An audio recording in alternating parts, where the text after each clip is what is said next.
and one of my favorite films of all time. Hope you're all doing well out there today. And I thought this would be fun because I have never, ever seen anybody else interpret this movie the way I do. And it's one of the favorites of the internet at large. So we're going to get right into it. Pulp Fiction analysis. Okay, so this film starts out in a diner with Honey Bunny and Tim Roth, and they have a conversation about how he's always forgetting, and now he's starting to remember, and he never does what he's about to do, and he ends up doing exactly what he says he won't do. And this is important for the overlying theme of this analysis, which is oath breaking and going against the law. An overarching theme that everyone's quick to point out is there's a Bible misquote. Well, it's actually more of an anachronism. It takes some creative license with a certain passage in Ezekiel, but the theme is correct. So we're going to stick with that without getting too diffused around that. There's a line towards the end of the scene, the dialogue between Honey Bunny and Tim Roth. I forget his character's name. Where the actress imitates a duck, and you sound like a duck, quack quack quack quack quack quack quack, which is very, very relevant to this theme of Bible and of philosophy and of any kind of esoteric philosophy or initiated fraternal anything. It's commonly referenced in both oral tradition and in written philosophy that to the uninitiated, or to those people who aren't of the mind or don't possess the eyes to see, the words will sound just like words, words, words, or like quacking like a duck. So rewatch that scene if you don't remember exactly what I'm talking about. Then you should rewatch that there. So um, he goes through his little spiel about risk taking and bank robbings, liquor stores, and killing people, and they go through with the robbery. And there's a lot of very clever dialogue, but that's the most important part there. They're talking about he is contradicting his own words, and she says that you sound like a duck, like you're literally doing exactly the opposite of what you say you're going to do, and you already know it, and he knows it too, which that's a very important theme that plays into the overall theme of Pulp Fiction, which is oath breaking brings death, or in other words, to quote scriptures, which I hate to do, but I'm doing it just out of film analysis. Uh, the Death is the currency of sin. So that's what you see throughout, which is backed up. The next scene, Pumpkin. There we go.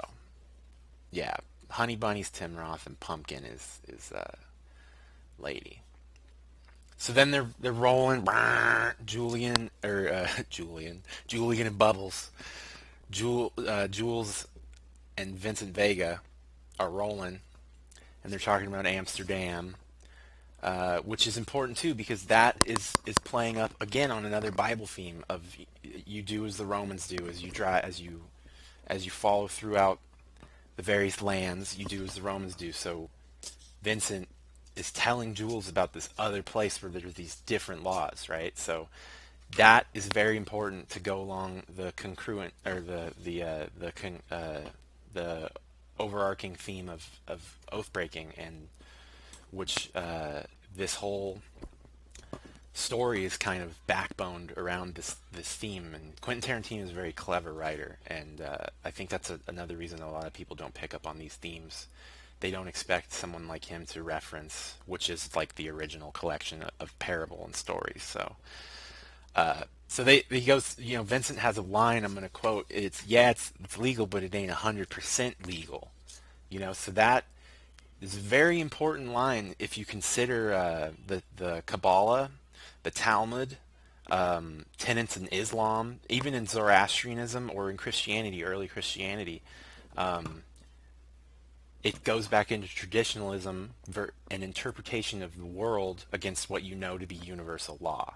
So, for instance, um, in the Talmud, there are direct associations with murder and theft being wrong. However, if the victim of the murder or the theft is goyim, or they're not initiated, it's illegal, but it's not 100% legal. So again, for theologians or Bible students or philosophy students, that's a very important theme Vincent lays down right there.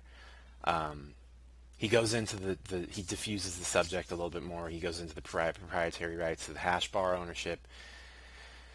Uh, but that's a really important little theme there.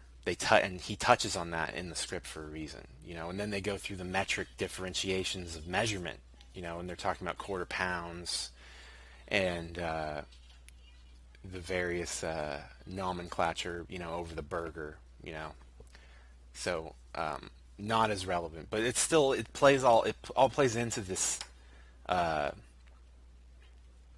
theme that Tarantino, the author, is laying out there. That there's various, like he's talking about mayonnaise on French fries, and it's like he's talking about languages too. There's a reason he says garçon, right? And we call them French fries. Yeah, that's an American food, right? So he's playing on these themes and contradictory statements, but he's doing it so masterfully crafted. He's a wordsmith, and he's a master of pop culture. So he's hiding all these layers, are getting hidden inside of this very rich tapestry, which is now we're two scenes deep. So uh, that's more of that. So then um, this this scene, now this is where we get into the meat of this scene, is backdropped by this conversation.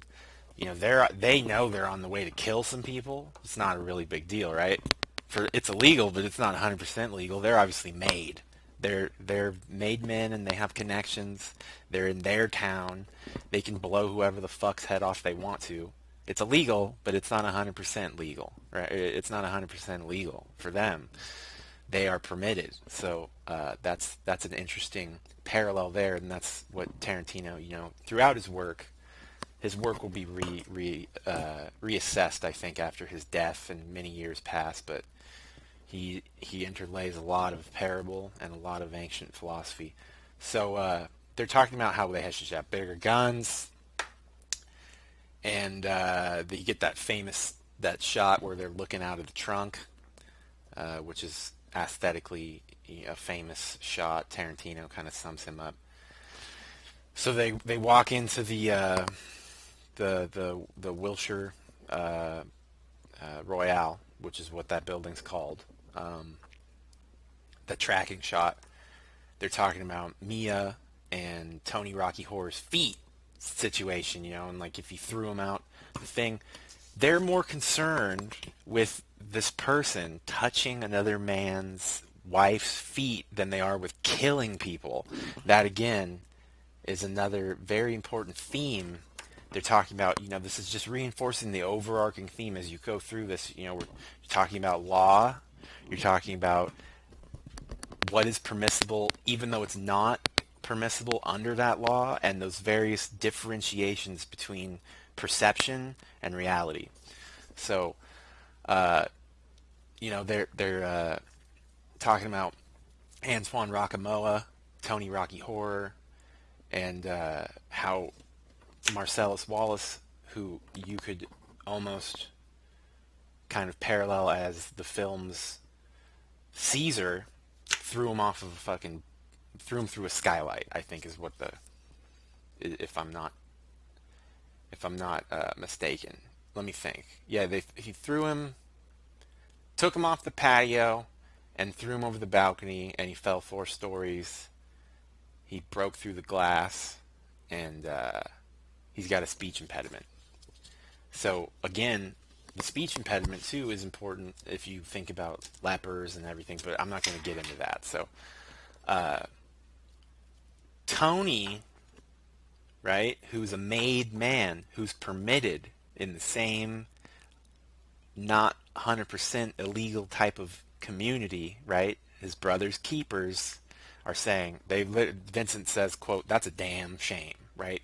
And Jules is of the opinion, that's you can't be, or excuse me, Vincent saying, you can't, if you play with fire, you're going to get burned, and which is important later on in the film. So Jules and Vincent have the heated debate as they walk up to the door about touching another man's wife's feet, and they both make good points, and Vince is kind of is more along the lines of, I guess, more of an orthodox stance, saying, like, you can't play with fire, and he brings up, well, it's just a foot massage, but then Vincent's like, no, nothing's ever just what it is. Everything's more than what it is, which is another important theme, and Jules takes his point, and that's important. And then the other side of this is they are so kind of caught up in this debate, right? Of like, oh man, that guy we worked with, he almost died, right? And that's a damn shame, for touching another man's feet. Yet they're about to kick a fucking door in and do like a quadruple murder, So that it's showing again the contradictory arguments, just like Tim Roth in the first scene, just like we have these men who are trying to live on this weird kind of self-prescribed, ever-changing sea of virtue that they forecast for themselves. So that comes back again because, as we all know, the law is universal. I'll have to take a message on that one. So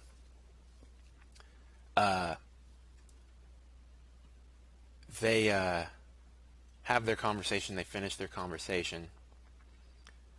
And Jules, he says, well, that's an interesting point, so let's stop this philosophical debate and let's get into characters so they become, hard motherfuckers and break the door in, or they knock the door down, or excuse me, they knock on the door and their inside man lets them in.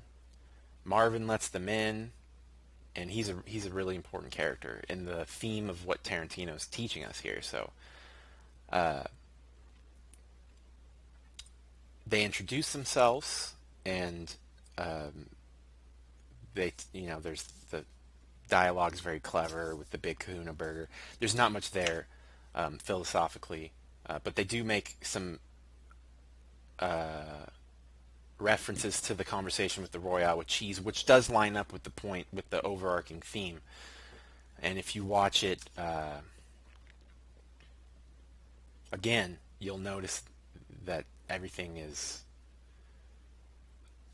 done in a way that is detail oriented. Nothing happens by a happenstance of good, film work or just having crew, whatever. It was all planned. And if you look at the script, you can see that everything's planned specifically. So we get to Brett and Jules' interpersonal kind of conflict, which ends with everybody dying, and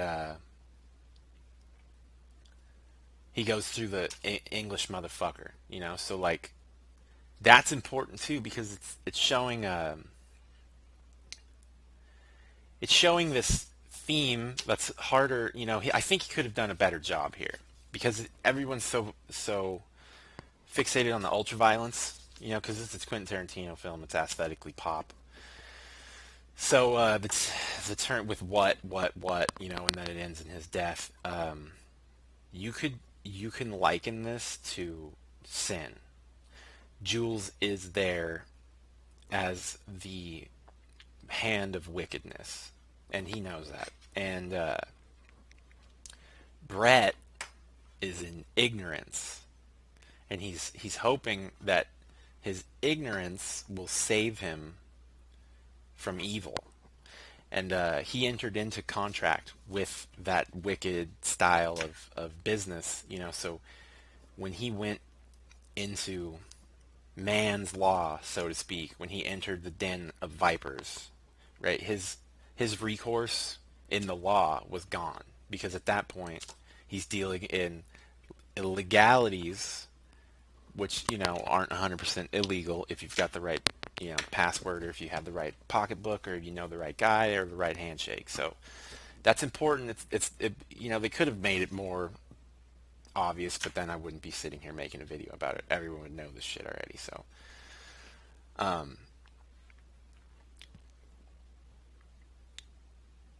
you get that, you get the MacGuffin.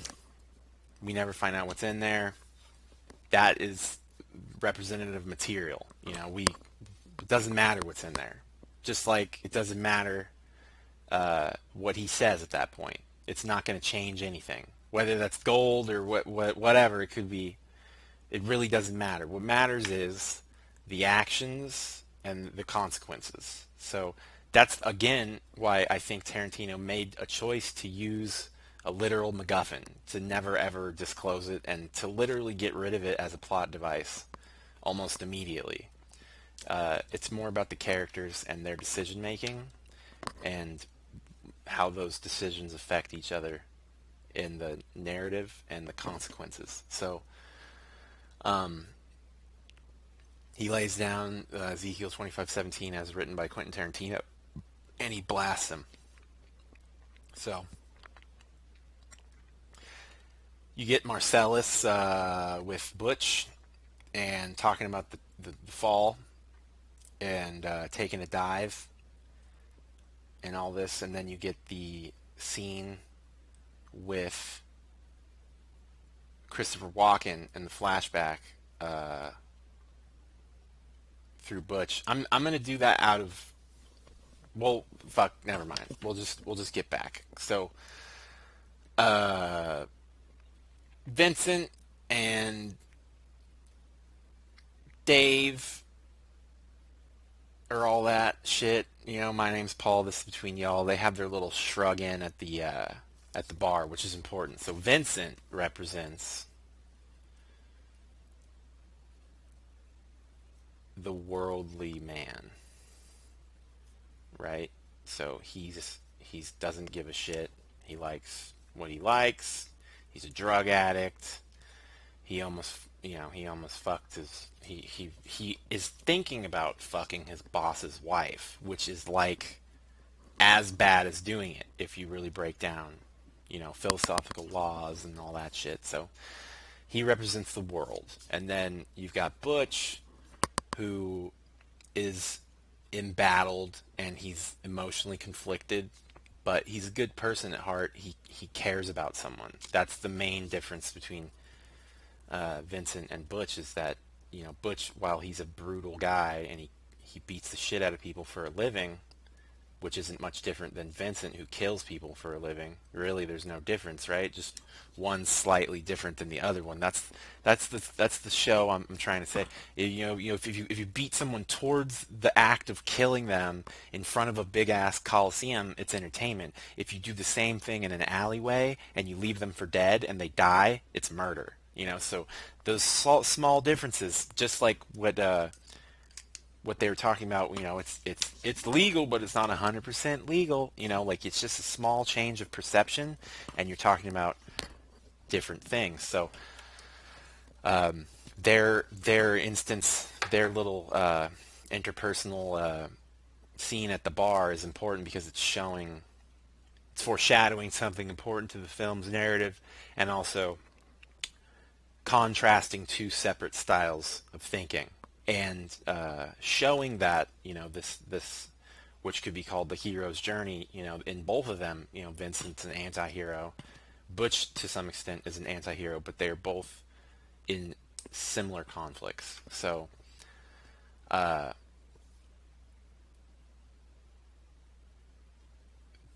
there is so the next scene's important, all right? And a lot of people haven't figured this shit out either. So Jody and Trudy, the two fucking heroin addicts, are shooting shit and smoking weed out of a bong over at Lance's house, right? It's always Lance. He's like a drug addict. Or Vance. Or like S names. Lance. That's a drug addict name. Vance. So Lance is doing his thing, and so they're talking about this is important. I'm going to read this from the script. Uh, you know, they use that gun when they pierce your ears. They don't use that when they pierce your nipples, do they? Forget that gun. That gun goes against the entire idea behind piercing. All of my piercing, 16 places on my body. Every one of them done with a needle, 5 in each ear, 1 through the blah, blah, blah. But they're done with needles.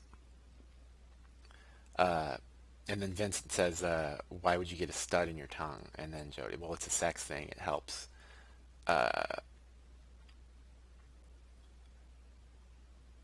Jody continues off, and it's not in the script, but Jody and Trudy are having like the spiritual conversation about how, like, yeah, the needle, it like brings this kind of almost orgasmic or euphoric kind of dopamine serotonin hit, right? So they're kind of talking about that. Lance and Vince go off, do their thing, and he gets drugs. This is all very stylistic. You see the so actually that's not just all stylistic. We can talk about, so we have the stylized scene of Vincent shooting up and then driving in the car, pushing down the plunger, and then with the blood spurting back into the mixture and mixing with the heroin, and then he's dosing himself, and that's important too, because that harkens back to kind of just to reinforce what Jody and Trudy were talking about, the piercings. It's an important kind of point that I think Tarantino was making about modernists or modernism or new age or postmodernism. I think that's what those girls represent. I've always been pretty up in the air about that, but I think that's what that represents, is that the postmodernism or the new age religious movements, which, if you think about religion, what is it? If you break it down, Platonist kind of style, it's pain. You learn through pain, and I think that that's what he was reinforcing there with the dialogue about piercing. So, next scene, we've been kind of entrusted through third party information, or actually no, it's through a conversation where they reference it just out of a kind of offhand, is that Vincent has to take Mia Wallace out to dinner while Marcellus Wallace is away on business, and he's kind of, he's worried about all this shit because she's beautiful and it's the boss's wife, so. But he also knows that the boss trusts him. He wouldn't have asked him to do it otherwise. So he's really in the middle of a really hard spot. He's tempted, and he's also tempted to stay faithful because he knows taking care of Mia Wallace can only be a good thing, right? So they do their whole spiel, and then they go out to dinner. Mia's doing coke in the bathroom. I'm just trying to glare through, make sure we're not overlooking any kind of esotericism. There's a lot symbolically, but it's more pop culture in why it's taking place at Jackrabbit Slim's. In my opinion, that whole set piece symbolizes American culture of kind of right up until that point of his filmmaking. You got to keep in mind, like, the director's perspective of the world he was coming into. There weren't 26 other, copycat Tarantino making type filmmakers at the time, and this, I believe, was his first or second, or his first feature by himself, because Reservoir Dogs is independent, so this is his first major feature, if I'm not mistaken. and the world was really different. Like Tipper Gore was yelling at everybody in Congress, Al Gore was yelling at everybody in Congress, ultra violence, like blowing people's heads off, and that was a big fucking deal in 1994. Like it was not how you, so this whole conversation, taking place, and then they're like doing coke in the bathroom. They all have they're just like fakes. Everything's fake, and Mia Wallace's whole dialogue is about fake shit, small talk, and bullshit, and just people flapping their lips like ducks, quack quack quack quack quack quack. So again, the director is just repeating different things, different themes in new ways, and every way is a different kind of motif or comes through a different filter in a different light, and we see these things kind of all coalescing to create a greater picture if you have the eyes to see it, and even in the dialogue about milk and ice cream, that's again, it's $5. Like that's what Vincent is hearkening back to, that old America. There's a reason it's happening, and like fucking $5 milkshake.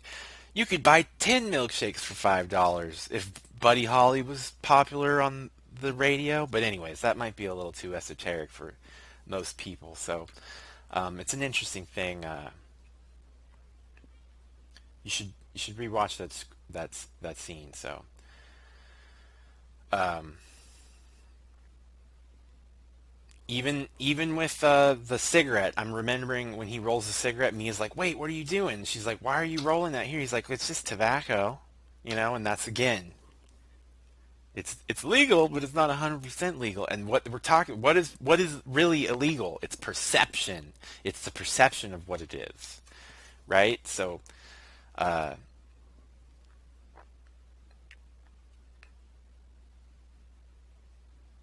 that was, it is whatever it is. And then Mia mentions that she was in a pilot, and they talk about vaudeville. It was like a vaudeville thing, right? And this whole Fox Force 5, um, and those old American perceptions, and type the kind of thinking, I bet, that Tarantino, I think this is an allusion to our reality. I really do. That um, that, like, look at this, look at these talented young people, and they're working on a pilot that'll probably never ever ever ever ever get seen. So that's just interesting to me. But it's this whole other world that exists for maybe 15 minutes. So that's again a dialogue to get into, break it down. That's more about human nature and psychoanalysis of the ego. So I'm not going to get into that. I'm going to stick with this overarching kind of theme. Uh, so they flirt too. That's the other thing, is they're obviously flirting, like sharing the straw, and this goes back into what Vincent said to Jules, and he's going against his own law now. So that's a problem because of everything he said. So he's writing his own check now, right? Giving a foot rub isn't just giving a foot rub. You goddamn well know it isn't. And Jules is like, you don't need to tell me about goddamn foot rubs. It's an interesting point you make. Let's get into character. Now, sharing a fucking milkshake with the boss's wife is not just sharing a milkshake, especially when she's like, I got cooties. They're obviously flirting. He's going against his own law now. So it's one thing to go against somebody else's word. It's one thing to break your word to another person, but it's an entirely different thing to go against your own word. That's so, we'll remember that. Um, Mia does coke, everything goes there, does all that. So they get past the whole shit about the small talk, and then he says, only if you promise not to get offended, and then, Mia won't let him drop it, so they talk about Tony Rocky Horror. Mia says he fell out of a window. We both know he didn't fall out of a window.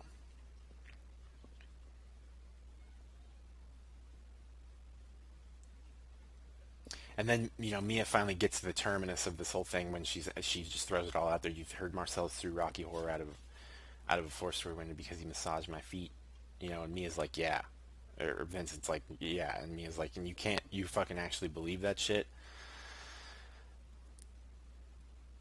Uh,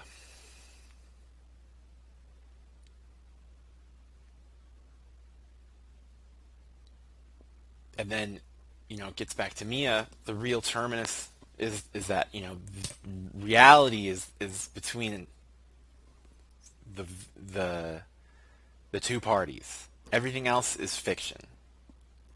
So that is important too, because we can think of this whole conversation, or actually this whole film, as a conversation between two people. If you move through the scenes, you'll see that the structure remains almost universally in this form.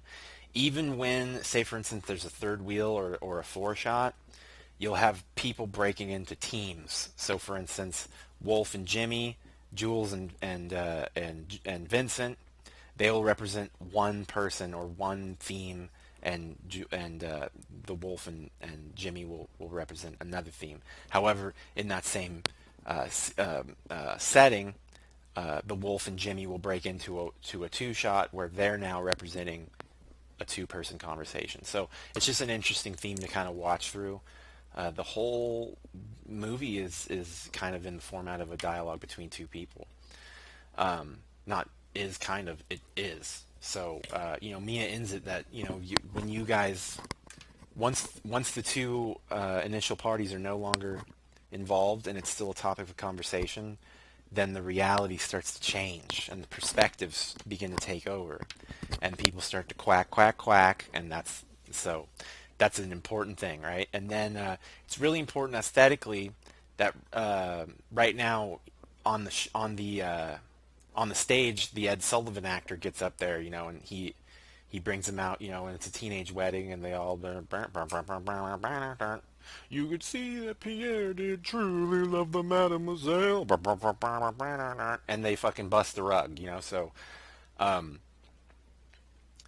it's important into the point Mia made, because everybody watching them dance, oh, what a cute couple.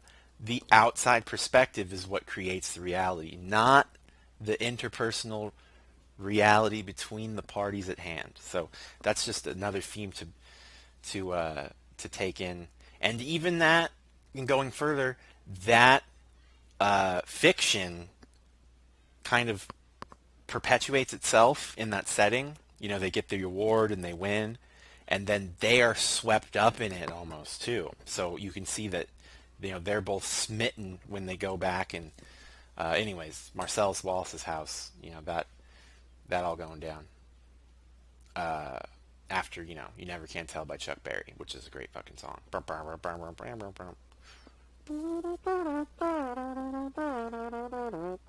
Okay, so then Mia had made reference earlier when they were talking about awkward shit and small talk to uncomfortable silences. They share a look, and that's it starts to play out this theme a bit more in the romance vein and a bit more open-handed, but because of the romance theme, it gets lost in and subverted for most people's perspective. So Mia says, I don't know what that was, but she does. So that's, again, now they're both going against their own words. Mia knew that was an awkward silence, and she knew why it happened. And she moves to change the subject because she knows what's about to happen. She can feel her law being subverted by what she wants. So that's a big deal. Vincent breaks that moment and just goes to pee, gives himself the he gives himself the kind of pep talk. He's telling himself, just drink your drink, be kind, don't be rude, don't rush, listen to the song, be kind, go home, jerk off, go to bed, right? That's Mia Wallace in there. What are you fucking doing? It's crazy. So during this time, Mia's fucking around with the overcoat, and she goes through everything, ends up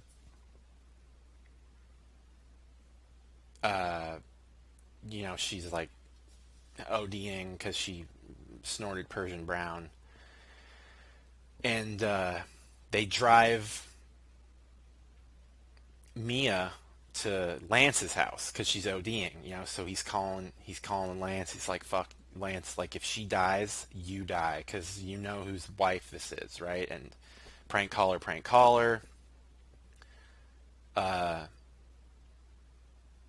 This is important too. I think aesthetically, Quentin Tarantino, he's a master of his craft.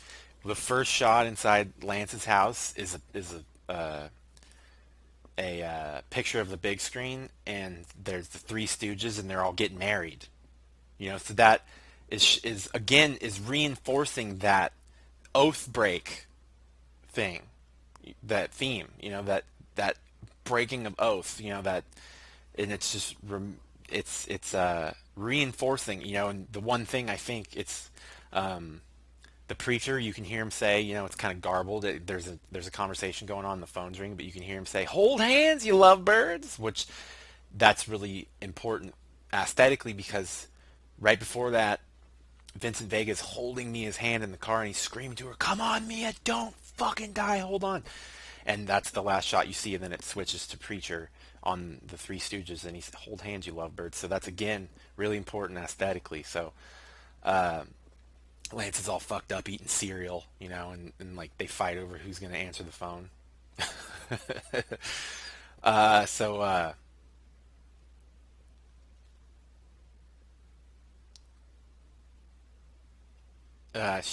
he's telling, go to the hospital, call a lawyer, and Vincent's like negative, and he's on the fucking lawn, and he's like, "Well, look, that's Marcellus's wife." Uh,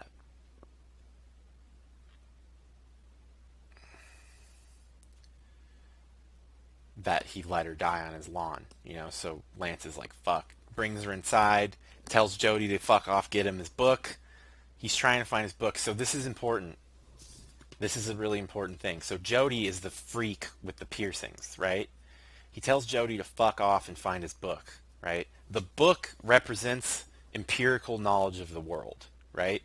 So Mia, by all accounts and purposes, is dead at this point. Okay, so Jody, who represents the priestess of the New Age, right, with all her piercings and shit, she's losing her mind, yelling at Lance because she doesn't study the book. She doesn't know where the fuck his book is, and he's trying to like depend on this shit in the worst possible situation. So she finds his book for him, right? But again, the next order, I think he tells her, get the shot, get the adrenaline shot. So she goes and gets the adrenaline shot out of the freezer, right? So she's the priestess of the New Age. She was talking about the needles earlier and the piercings. She gets the book of piercings, so she gets the Bible of piercings, right? The medical Bible of surgery, It's like literally if you were going to call something how to pierce things or how to cut things or how to treat people with the world's medicine, that would be it. It's like a Bible. It's a medical book, right? There's no other religious document or anything that could be called a religious document in the empirical world but like a medical textbook or maybe like a science model. But for our intents and purposes, we're just going to say she went and gets the empirical Bible, which is a medical or nursing book. And then she grabs the tool, which is a syringe. Haha. Guess who was talking about piercing earlier? And she was making all these religious connotations to it and kind of talking it up like it was the answer to everything. And the scene ends, and remember Jody was like, "Oh yeah, I got one in my nipple, one in the fucking tongue. They're all for different things. They all represent one in something, something, something." They pierce Mia Wallace's heart. And they bring her back from the dead because she broke the law. She went against her own rule. She went against her own law and died, right? She went against her own word, so she died. And they used Jody's New Age shit through Lance's proxy, but Jody's the one who affects it. She's the one preaching to Trudy. She's the one who gets the book, who imparts the knowledge onto Lance, and then subsequently to Vincent. And she retrieves the tool to do the job. So they pierce her heart, which brings her back to life. So that's really important to remember, that her pierced heart brought her back to life with the tools of empiricism. Okay, so she's now dead, technically, because she went against her own word. She died. What brought her back? New Age piercings, empirical model shit.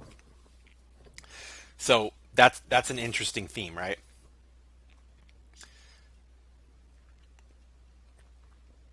So they do that.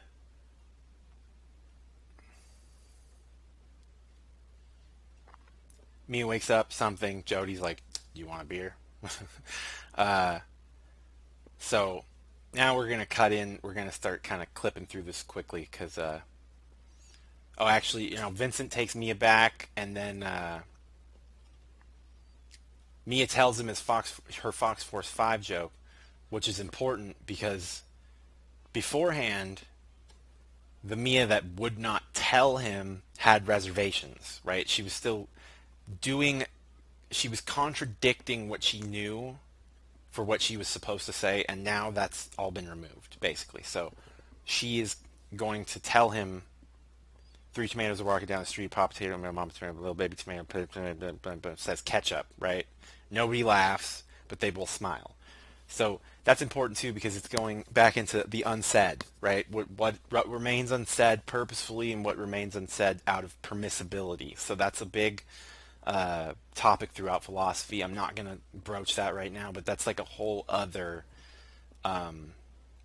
topic, talking about the type of people who ask questions, the type of people who are asked questions, the type of thoughts those people have as they answer those questions. So it goes back into the benefits of telling the truth when you're the only one that knows better, which again is another philosophical topic. I think if for better or for deeper study, you guys should look into that. So he drives away. Now we're like back into Butch's side. So that's kind of the end of Vincent's story. So at this point, Vincent betrayed his boss, but was able to uphold. So he betrayed his boss in action and thought, which led to Mia getting hurt because Mia's thoughts followed Vincent's actions. And if he hadn't overstayed, if he hadn't went into the informal areas and started to pursue exactly what they both didn't want to say, she wouldn't have OD'd. He should have just let her in, gotten his Malibu, went home, did his dope, jerked off, went to sleep. Instead, he broke his law. He broke his oath to Marcellus, and so eventually, okay, so we'll get back into that. So we jump down to Butch. I'm gonna run through this whole situation with Butch and Christopher Walken. You know, Coolidge represents, again, his whole character is more of a nod to a time period in America. The Zippo lighter and the kangaroo watch and like this whole thing. It really, if you study history and you get into aesthetics and you get into social norms and mores, you start to see like that's more of a symbolism for a time and for an attitude and kind of a spirit than it is for an actual person. So Captain Coons represents that fuck communism, Americana kind of out of trend kind of personality that you really don't even see in the military nowadays. I mean, there's I think you'd be hard pressed to find any branch officer who would just openly say fuck communism or even talk about our mishaps in Vietnam and et cetera, et cetera. So he's talking, and also the use of 7 years. 7, again, biblically, not that I like to harp on the Bible, but I am an amateur theologian and philosopher. So 7 shows a completion, and to hold you just like crazy. Like, dude, I can't. Like just put yourself in perspective really quick. Like, I can't poop in public. Like if I go to like the store, and I have to take a shit, like I need to go home. Can you imagine having a watch up your ass? Like not just like having it stuck, but like taking it out and like doing your business, like putting it back in there for 7 years. So he's telling young Butch, I hid this, I had this fucking thing up my ass for 7 years, and he hands it to him, right? And then we hard cut to the fall, and takes a dive and all everything to do with that, So this is important, right? Because this is setting up Butch's tale, which is the other side of the coin of Vincent. And Marcellus, if anything, is the coin's edge. So he's just trying to catch the coins. Uh, he tells him to take the fall. The watch is the only thing that's important to him. I'm kind of glazed through all this. He kills Floyd in the fight. He's supposed to take the fall. He escapes. He jumps out the window. He's bet against Marcellus's interests because the fix was in, so he's made a shitload of money. He makes his call. He gets in to the taxi with Esmeralda, and now they start talking. This is important. Okay, so this is another two-person discussion, right? So,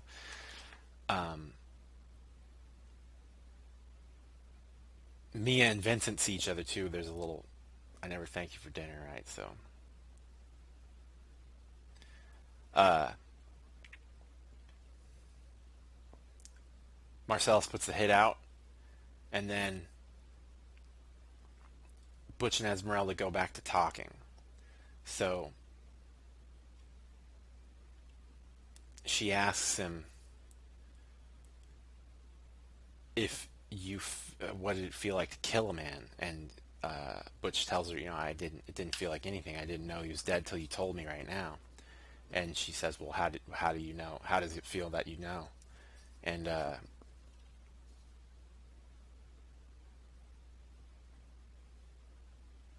he tells her it's just, it wasn't what it didn't really mean anything. Didn't really feel anything about it, and he didn't feel bad for doing it now that he knew, is what he goes over. But in the process, he asks her what her name was, Esmeralda Villalobos, uh, and she tells him it means Esmeralda of the Wolves. And she asks Butch, what does your name mean? And he says, I'm an American. Our names don't mean shit, which is important because if you think about the whole theme we've been talking about, contradicting, contradicting, contradicting, contradicting. Our names mean a lot of things. They're very important. They identify us. Spanish names, however, mean their language has actual meanings in it. Our language, Norman English, is a phonetic language.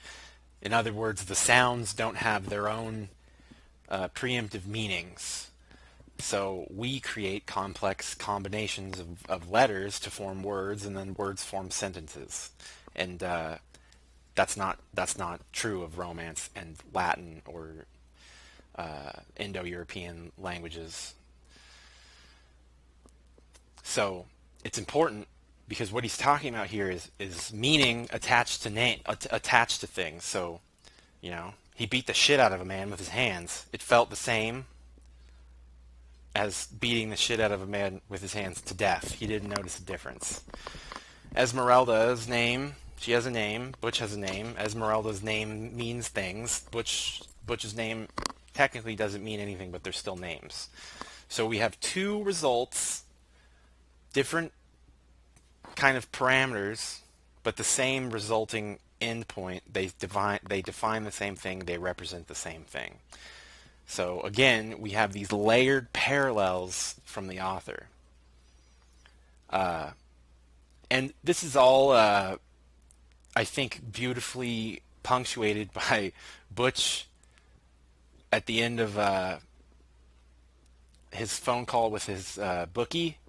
He says to himself in French, Fabien, so he's speaking French now, right? And his girlfriend has a French name, which nothing is by accident. They're all things to think about. If you think about the meaning of Fabian, Esmeralda of the Wolves, Butch, break all that down. Even Coons, to a certain extent, you start playing with etymologies. There's a lot there to be had. I'm not going to digress myself with all that. Uh, and then even when he pays her out, he said merci beaucoup, and here's a little something for that, and so that's just interesting. They're Tarantino is playing with the idea of languages and themes and names and identity and law and perception over and over and over and over again. Uh, so now we find out what matters to Butch, right? It's not money, not power, not his mob, not his ego, not his drugs. He's in love with the French girl, right? He wants to take her out to pancakes. That's all he wants to do. So everything he does is backing up his law to take care of Fabian, to love Fabian, and to do whatever uh, he can to protect her. And uh, this is backed up at the end of this. When she asks, if they find us, they're going to kill us, and he says they're not going to find us, but yeah, they'll kill us. And she's scared of slowing him down. She doesn't want him to die. She's more willing to die herself than allow her burdensome extra weight to let him die too. So that's when uh,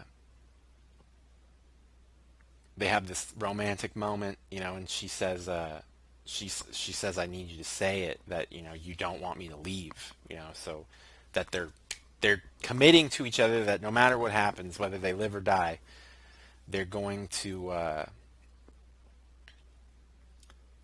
be together, and that's by choice. It's not all this nonsense. So then they get romantic. There's the whole oral pleasures line that everybody loves. Uh,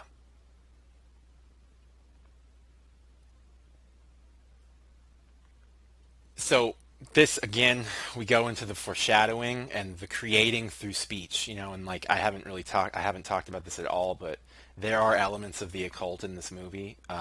You're gonna hear it right now. So in the next scene, you we start with this dialogue that, don't call me retarded, I hate that mongoloid face, this whole thing between Butch and Fabian, which causes some division between them. The moment they start dividing a little bit, this magnetism, right? He called her a fucking retard. He created that abacadabra. He said it. You're a fucking retard. No, retard, right? My name's Fabi. My name's Fabi. So he calls her a fucking retard with his voice, his words. He expresses himself. I didn't call you a mongoloid. I called you a retard, but I took it back, right? So that all goes down, but it's already been said. What is said can't be unsaid. So he starts looking for his watch. Oh, great. The fucking retard left the watch. Um,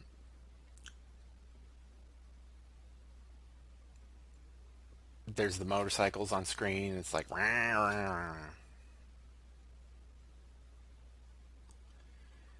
and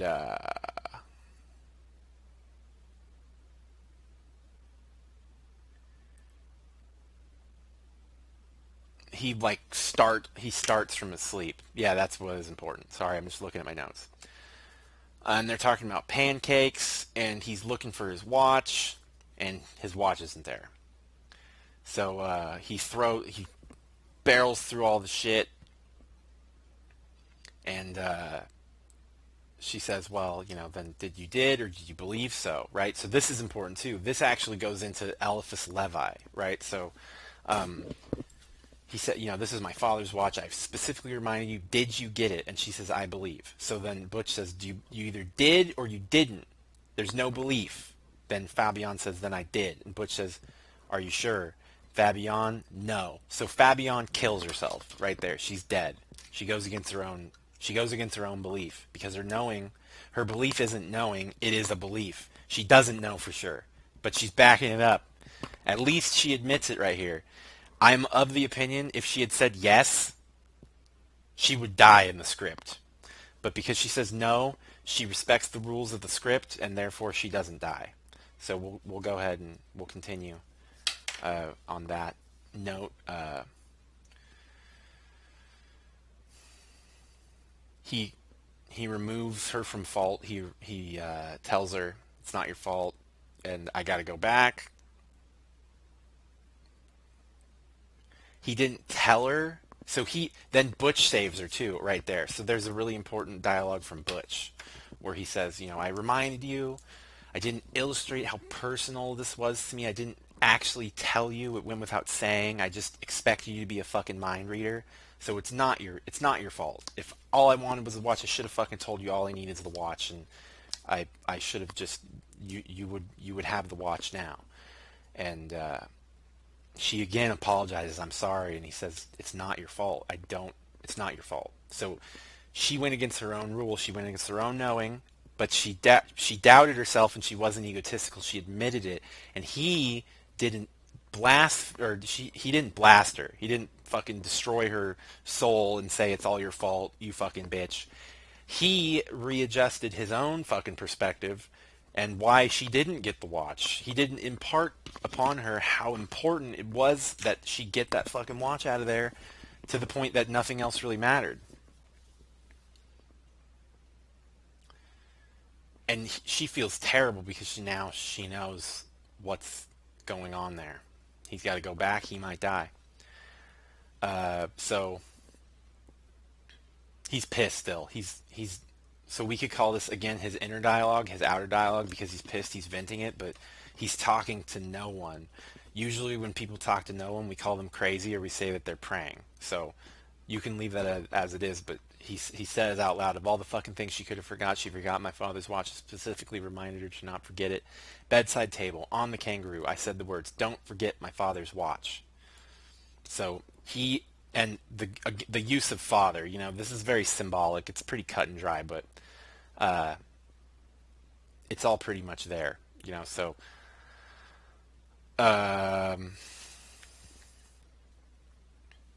he snoops into the apartment, and he notices Vincent's there, and picks up the gun.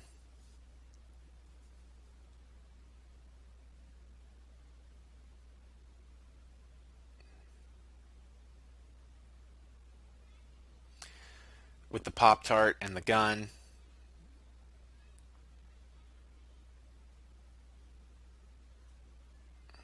And then, Butch, we all know how Vincent dies. So this is, again, so like now, right now, if you watch this movie again, you probably won't. You'll be like, or you probably will. You'll be like, that fucking guy is all wrong. I'm going to watch this and prove it. So go watch the film. It's a great film.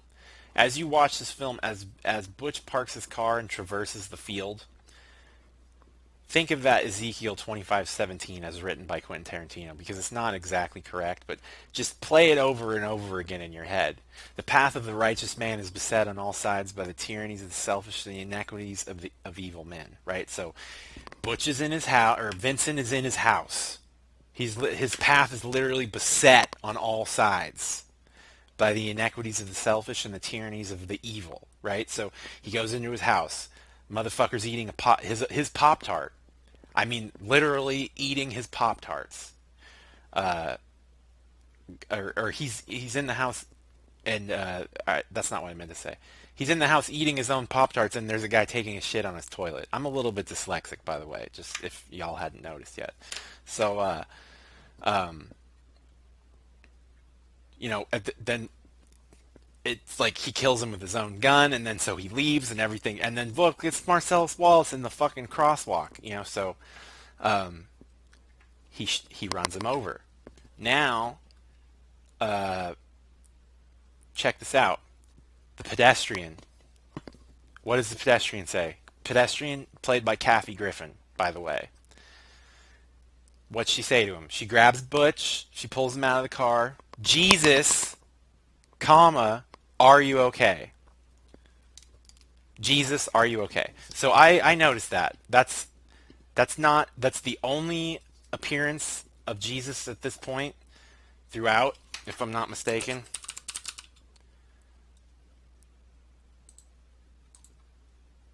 And they're all to do with exclamation. So actually, that's not true. We've already heard Jesus once, so I rest my case on that one. I just did a quick find in script. But in any event, it's pretty important that I think he used the word Jesus there. Jesus only appears in the script 3 times, said twice by Vincent and once by Kathy Griffin. So, um,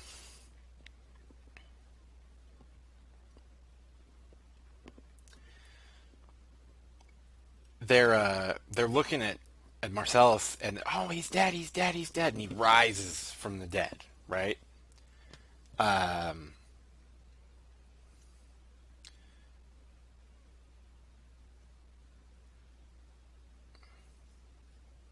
but so yeah, so there's all this. They have the shootout. Uh, Butch runs into the Mason Dixie, the pawn shop. Maynard, can I help you, you son of a bitch? Yeah, that whole thing. So this is the important thing. Uh, this is serendipity. This whole ending point. Yes.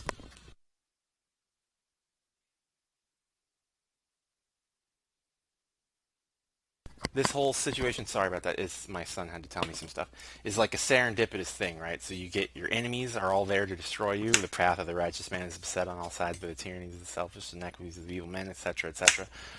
Um, so you see that the director, who else is God in a movie but the director, is putting serendipitous justice into Butch, his character, his creation's path. So it's not an act of God in a movie unless the director called for it. So the director obviously wrote it into the script. Therefore, we're going to call it an act of God. Fucking uh, the fate or whatever it seems produces Marcellus. Butch runs his ass over. They're both waylaid into the pawn shop when really they fall into the fucking tyranny and trap of the real wicked men. You know, these guys have been doing this. I'm talking about Maynard and Zed. They're keeping their own counsel. They're what they do between each other is completely permitted, right? It's illegal, but it's not 100% legal, and it's all between them two and the Gimp, right? When the Gimp is, I mean, basically, the Gimp represents a tool, or facelessness and loss of identity to this like material kind of not carnality, if you will. So he like literally lives in a box dressed in leather, and he seems to be thriving, which is the craziest part. And God only knows what kind of fucking sociology that Zed and Maynard have going on in their among their keeping. They each keep each other as brothers, and that's the Gimp too. That's all the same fucking theme over and over again. So they this all goes down, and through serendipity, again, Butch is able to free himself, and there's a moment where he can leave, and he chooses not to leave. He chooses to go enforce the law as he knows it. He can't turn his back on the law, and that's the whole thing about being your brother's keeper. Which Jules kind of puts a cap on at the end, but Butch comes back, is able to liberate Marcellus, and through that act of forgiveness, really, if you think about it, because Marcellus has put a hit on Butch's life, they're both rectified with each other. Marcellus can live. Marcellus was most likely going to die. Marcellus can live, and Butch can live without the fear of always looking over his shoulder. So Butch and Fabian are given a sunset. You know, it's a chopper. Get on. And she keeps asking questions. You know, she apologizes a few times. She starts to cry. She's freaking out. She was thinking he was dead, which is way. Uh, and she asks him if he's okay like 7 times, and she couldn't get blueberry pancakes, which is like a bummer, right? So like that's the most important thing to Butch at that point is that like you didn't get blueberries, you know, which again shows you in the script, keeping to the script's own laws, why he doesn't end up dead is because all he cares about is his oath and his promises to Fabian, not money and not anything else. The money helps him fulfill his promise, which is why he's willing to risk life and limb, and also live by his ideas of what is and what is not, what is permissible and what is not, what is legal and what is not 100% legal. It's legal to kill a man if the option was to dive, right? So there's two contradictory evils there, but you know, I mean, we don't even go into Floyd. Floyd must have been on it too. How much shit was he into for Marcellus? What kind of problems were created for Floyd's family if he had one, or his people, once Floyd was killed by Butch? You know, there's a whole other tale there that goes without saying, but if you're doing a true analysis, you're trying to make a philosophical understanding of a story, you have to open up those doors that might not exist in film or in print. So just something to think about. Now, to a really important part is with Vincent and Jules in the car. I'm gonna break this down straight from the script because it's extremely important. So here we go. Jules is behind the wheel, Vincent in the passenger seat, and Marvin in the back. Vincent's talking. Ever seen Cops? I was watching it once, and this cop was on it who was talking about this time he got in this gunfight with a guy in a hallway. He unloads on this guy, and he doesn't hit anything. Because they're talking about this. So, you know, fourth guy came out and unloaded, right? Nothing hit, you know, from 5 feet away. And Jules is like, God damn, you know, like, Jules, who was arguing against Vincent, that's an interesting point you have with the feet and this whole situation, right? About there's more than what we know. There's more than what's just happening, right? With the feet, there was more than just touching feet, right? So Jules has this on his mind while this kid shoots a fucking 357 like 5 feet away from him and misses every shot, right? So Jules is having like this, having these religious moments, you know? So Vincent's like, what the fuck? You know, that's it for me. I'm retiring my ass, and that's another. Vincent says right there, Jesus Christ, which I think is again important. That's okay. So that's 2 out of 3. Jules says, don't blaspheme. That's great. Okay, so Jules is, I'm telling him I'm through. I'll bet you $10,000. He laughs his ass off, and then they're talking about this religious aspect of the gun, right? The 45. And Vincent turns around in his seat with his 45 in his hand. He says, Marvin, what do you make of all this? And Marvin, last words of his life, says, man, I don't even have an opinion. And then Vincent, right then, come on, Marvin, do you think God came down from heaven and stopped the bullets? And Vincent's 45 goes off. Bang! Right then, at that moment. That exact fucking moment. So,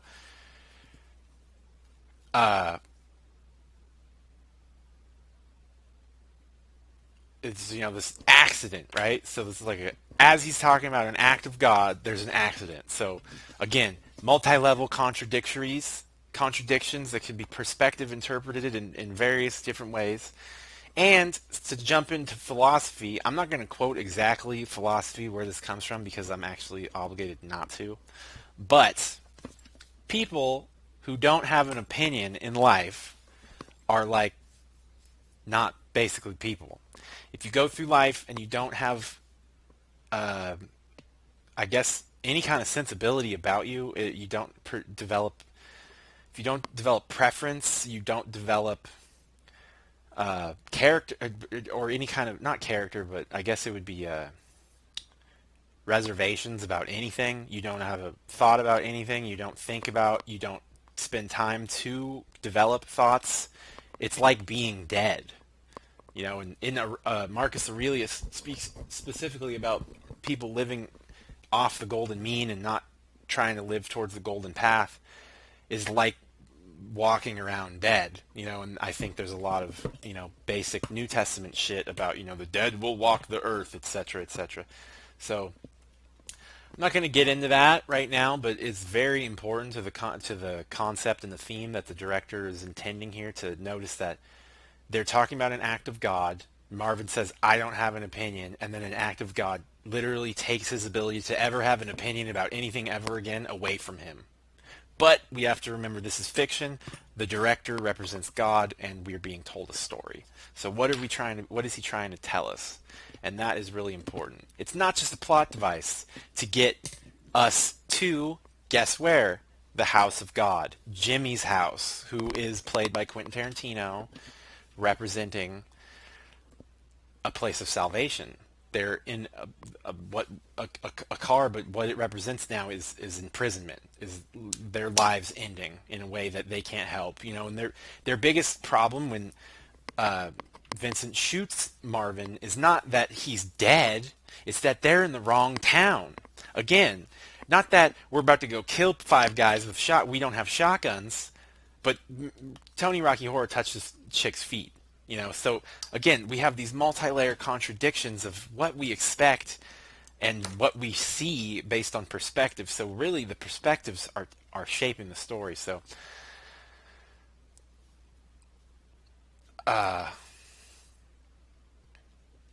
so they go to Jim's house, and Jim represents 2 things. He represents the profane man. He represents the uninitiated person, and then kind of the pedestrian or the audience, the general audience. And then there's this other side of Jimmy, which has almost like an otherworldly understanding, because he's played by Quentin Tarantino, of exactly what's going on, and gets to the point too where he changes. It's really important that he transmutes Jules and Vincent at the end into dorks. Right? They're wearing the banana slugs, fucking UC Santa Cruz, and the little basketball shorts. And they've been baptized, if you remember, by the hose. And they've been given salvation from crime. They've been saved. The wolf came, so it's something to think about. I'm not going to break that down too much, but the real meat of that is this whole thing with Marvin serving as a plot device to get Vincent and Jules, who represent the unsanctified, into the house of Jimmy, who lives a normal life, but he's a crook. We never find out how he's hooked up, but he is hooked up. We know for a fact he's hooked up. They all show him respect. No motherfucking mob guys are going to call you at 8 in the morning to help them remove a body unless you're somebody. His wife works a straight job and is part of the system of things. That's a really important thing. If she comes home, everything, Jimmy's dark side world is gone, meaning it's going to affect Marcellus Wallace's life and his business acumen, and his daylight side is gone too, what he does in day, being the supportive husband, the stay-at-home husband, helping with Bonnie, and facilitating whatever it is that he facilitates to her, right? Because there's 2 relationships. Jimmy has an oath to Jules as his friend. Jimmy has an oath to his employer, Marcellus, which is why he does anything in the first place. Jimmy has respect for Wolf, but Jimmy has an oath to his wife that supersedes everything, and everyone recognizes that. Marcellus, the Wolf, Vincent, and Jules. No one is willing to step into his oath with his wife and to risk that, because it's different than Marcellus and Mia. Bonnie's not there, and Bonnie lives in a different world than Mia and Marcellus. So in preserving that system of things, like I said already, and preserving Bonnie and Jimmy, they preserve themselves. Therefore, it's both systems reciprocating each other, which you can see in our world in various ways. It's a paradox. Uh, so they have some great there's some great things there. Um, Wolf, Mr. Wolf and Jimmy sit down and they have the conversation about you know, Aunt Aunt John and Aunt Jane or whatever the hell their names are millionaires. So even the wolf knows how to, while remaining oath-bound to Marcellus and remaining faithful to his contract to Jimmy, to move Jimmy to change his own law, right? Well, those are our nice. That's our nice Mr. Wolf. That's there's it was from our. It's oh please call me Winston. It's from Aunt Jenny and Uncle Conrad. They're dead now, and then your Uncle Marcellus is a millionaire and he's still alive, and I'm positive Uncle Conrad and Aunt Jenny were millionaires. They would furnish you with a whole new bedroom set. So Jimmy's like, oh, it's fucking nice, right? Because Uncle Conrad and Aunt Jenny, they're dead. They're already gone.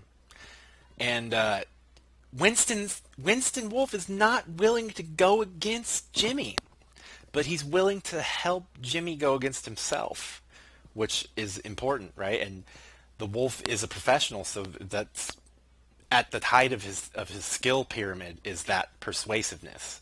He persuades Vincent into admitting he's an asshole and then apologizing basically to himself. So it's really interesting. It's a really interesting kind of theme there that the wolf represents.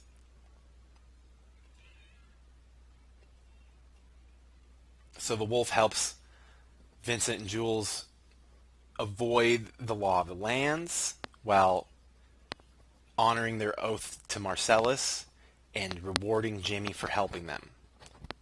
Their brother's keeper. Again, their brother's keeper, beset on the path by the inequities of the selfish and the tyranny of evil men. Now, here's the interesting part. The act of God that brought Jimmy and Mr. Wolf together, again, just like Floyd, there's some other story there. There's some other unsaid knowings that we can connect through just what we know. Jimmy works for Marcellus, and Jimmy and Vincent are business associates.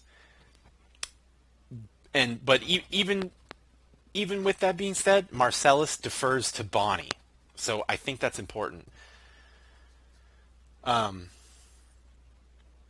then Vincent and Jules go out for breakfast in media res. This is before Vincent's death. Jules and Vincent talk about Jewish laws and Islam and pigs. Or they don't talk about Islam. They talk about Judaism and not eating pork. And then Vincent's talking about he'd have to be like the Cary Grant of pigs. He'd have to charm the pants off somebody. That's not just small talk. What he's talking about there is false prophets. And it doesn't really matter what somebody's saying to you. If they're persuasive enough, they can convince you of anything. And that harkens back to what we just saw with Wolf and with Jimmy. They can do this for a good reason. They can do this for a bad reason. It's really perspective based. And then Vincent says an act of God. Jules asks him, what is that? And then Vincent verbatim, I guess it's when God makes the impossible possible. So Vincent and Jules are having a literal impasse in philosophic viewpoints of the world now. And which is a big turnaround from just a few hours before when Vincent was the one kind of mandating or advocating for oaths, that there's more going on than what we just say and what we do or what we touch. And Vincent, who had basically up until 5 hours ago been killing people for money and quoting a Bible verse, he just saw his life get saved, right? And then he goes into the bathroom, and then he's talking about, like, if you don't work, or before he goes to the bathroom, Vincent's telling me you're going to be like a fucking piece of shit out there. You don't work. You're just going to be sitting on the dole, eating fucking microwave dinners in somebody else's life, and, or somebody else's house. And he's like, I'm just going to wander the earth, motherfucker. So then, Vincent goes to the bathroom, and then Pumpkin and Honey Bunny interplay from the beginning. We're back in the loop. We started right back at where we came from. And we have this dialogue between Pumpkin and Jules, or yeah, Pumpkin and Jules. He shows them the MacGuffin, and he pulls a gun on Pumpkin, and he chills Yolanda. Tell that bitch to chill. I said keep that bitch cool, Fonzie. Right? We're just gonna be like a bunch of little Fonzies. So he breaks it down, and then I'm just trying to look it up right now. Fucking Vincent comes out and interjects himself. He's a fucking kid. Just leave it alone. And he's telling him, I'm going to shoot him on principle if you give him the money. You're not going to do a motherfucking thing. Right? So then he breaks it down for him again. He quotes the passage, and this is the importance. He says, I've been saying that shit for years, and if you ever heard it, it meant your ass. I never really questioned what it meant. I thought it was just a cold-blooded thing to say to a motherfucker before you popped a cap in his ass.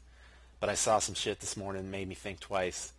Now I'm thinking it could mean you're the evil man and I'm the righteous man, and Mr. 45 here, he's the shepherd protecting my righteous ass in the valley of darkness. Or it could be you're the righteous man and I'm the shepherd, and it's the world that's evil and selfish. I'd like that, but that shit ain't the truth. The truth is you're the weak and I'm the tyranny of evil men, but I'm trying really hard to be a shepherd. And he lets him go. And that shit, if you think back, if you watch the movie again, just go through everything, just look at all the symbolism, all the symbols, the people, the usages of color, you're going to see, that Quentin Tarantino has told a really awesome tale that's timeless, because it's a fucking timeless story. He literally pieced together a narrative across a really badass kind of theme and motif in philosophy and in the Bible and in the Old Testament and the New Testament and Talmud. It's that if you go against your own word, you're not going to last very long. And if you start redefining the things that make you what you think you are, you really aren't. So I hope you guys enjoyed my thoughts, and thanks for spending some time with me here. Pulp Fiction is a really awesome movie. If you've never seen it, I would suggest that you plop yourself in front of a TV and do some watching. Quentin Tarantino is by far one of the most understudied and overappreciated people right now, and a lot of the meat and philosophical gumption of his films is being lost because of the fixation on violence. But I think just being a film person and being a philosophy student and kind of being a weirdo by nature, that will serve his purpose, and I honestly think at this point he's doing it on purpose. Many, many, many years from now, his films will be studied outside of our kind of little cultural epoch and echo kind of perspective. Again, because it's contradictory perspectives. It's a very interesting film, aesthetically and philosophically and narrative-wise. For a number of reasons. So. Anyways, thank you guys for hanging. Leave me some comments in there. If you think I'm completely wrong, just tell me, and I will enjoy reading them. That's what we do this for, is just to have conversation, discussion, and help each other have new thoughts and think, and kind of process the art and the things that mean a lot to us. So again, thank you guys, and I hope you guys have a great day.